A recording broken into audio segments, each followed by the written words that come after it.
জুলাই গণঅভ্যুত্থান হচ্ছে বাংলাদেশের ইতিহাসে মুক্তিযুদ্ধ বাদ দিলে মুক্তিযুদ্ধ আমাদের ফাউন্ডেশন।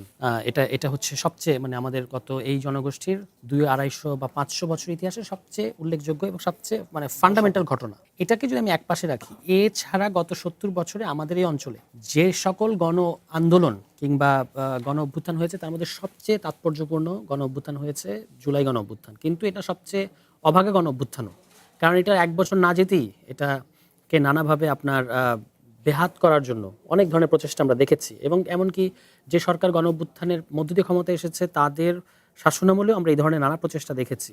এবং ওই সরকার তো কোনো পলিটিক্যাল গভর্নমেন্ট ছিল না, ফলে তার কোনো যেটাকে বলে যে পলিটিক্যাল সাপোর্টও ছিল না। তারা টিকে ছিল রাজনৈতিক দলগুলোর সমর্থনে। কিন্তু মানে ওই সরকারের ঘরের শত্রু বিভীষণই ছিল অনেক। গোয়েন্দা সংস্থা সম্ভবত একমাত্র সরকার যার গোয়েন্দা সংস্থা তার বিরুদ্ধে কাজ করেছে অনেক ক্ষেত্রে। রাস্তায় আমরা শত শত মুভমেন্ট দেখলাম হঠাৎ করে আচমকা, মানে কারণে অকারণে। এখন কিন্তু সেসব মুভমেন্ট নাই। তো ওই দাবিগুলো কি পূরণ হয়ে গেছে? দাবি পূরণ হয় না, কিন্তু সেই মুভমেন্টগুলো আর এখন দেখা যায় না।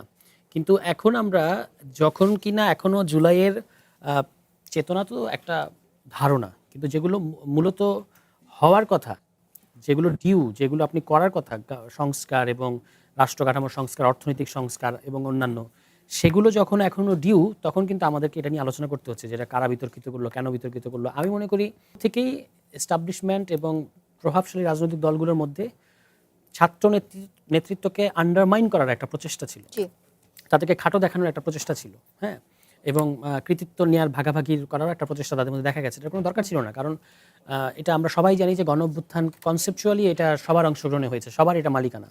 কিন্তু এই যে আন্ডারমাইন আপনি করতে গেলেন, যাওয়ার মধ্য দিয়ে একটা দূরত্ব তৈরি হয়েছে এবং বিভাজন তৈরি হয়েছে এবং আরও ফ্রাস্ট্রেশন তৈরি হয়েছে যখন কিনা এই সংস্কারগুলো হলো না। আপনি যদি এই সংস্কারগুলো করে ফেলতেন, এটাই কিন্তু জুলাইয়ের চিহ্ন, কিন্তু এখন জুলাই সনদের মধ্যেই রয়েছে। মানে এটাই কিন্তু এখন একমাত্র স্মারক আপনি জুলাই গণ অভ্যুত্থানের পরে আমরা কি পেয়েছি, ওইটাই আপনাকে দেখাতে হবে। এগুলো যদি আপনি করে ফেলতেন, তাহলে কে বিতর্কিত করছে ব্যক্তি হিসেবে, যে বিতর্কিত করেছে সে রিজেক্টেড হবে জনগণ দ্বারা।